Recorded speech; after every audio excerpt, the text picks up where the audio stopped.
Christmas, and all wasn't well. It had started like it always did. Someone asking, "Are we doing Secret Santa this year?" and someone else replying, "I hope not," both making a pact to avoid mentioning it to the office manager, both secretly planning to mention it as soon as possible. And before anyone could protest, the decision had been made and the office was doing it again. The 15th year in a row. Same rules as last year. £5 limit, anonymous gifts, nothing rude or offensive. Gifts that no one wanted. A total waste of everyone's time. At least that's what Craig Hotchkiss thought. He hated Secret Santa. He hated Christmas too. The yearly reminder that his life was shit. That while the colleagues he outwardly sneered at were going home to spend Christmas with their families and loved ones, he'd be spending it on his own. But he really hated Secret Santa. 3 years ago, it had been the source of his greatest humiliation. Setting himself the not unreasonable Christmas target of shagging Hazel, a fellow logistics specialist at John Bull Haulage, he'd wangled it so he was the one who'd bought her Secret Santa gift. He reckoned buying her a pair of lace panties would be the perfect way to let her know he was up for some extracurricular activities while her husband long-hauled across mainland Europe. His plan worked. Almost. It had been the perfect way to let her know.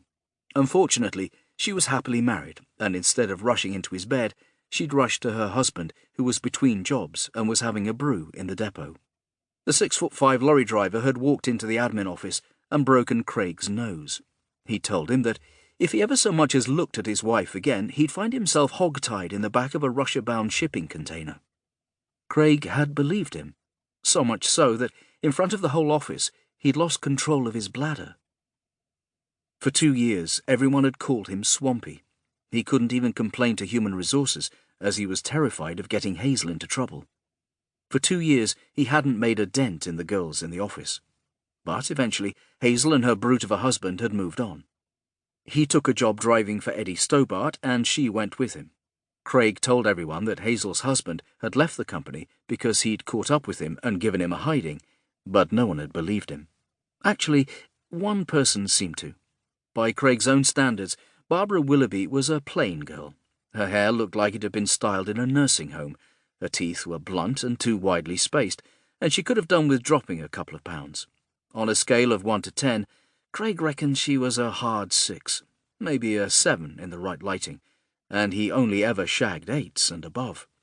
But there was one thing he did like about her. She hadn't been there when he'd pissed himself.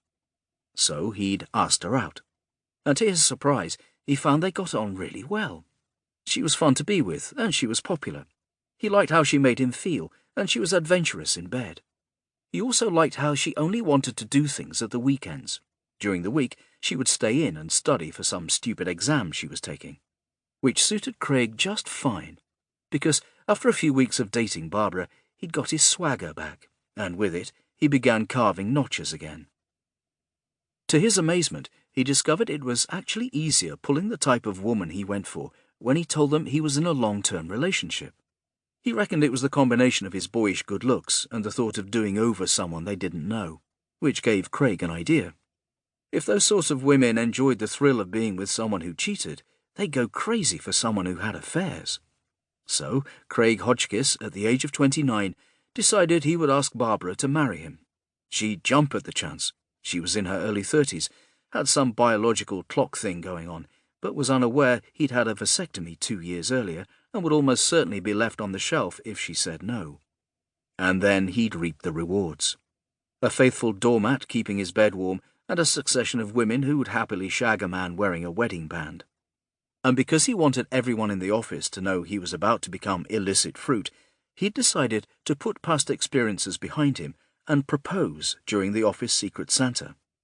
Arranging it hadn't been straightforward. He'd got Barbara's ring size by stealing her dead grandmother's eternity ring, the one she only wore on special occasions. While Barbara turned her flat upside down looking for it, he'd been asking a jeweller to make the engagement ring the same size and to recycle the diamonds and gold. The whole thing had only cost him £200. The next thing was to think of a cool way of proposing, something that would get the office girls talking about how romantic Craig was. A rep like that could only help. He decided on a mug. It was the perfect Secret Santa gift, as it met the £5 limit set by the office manager.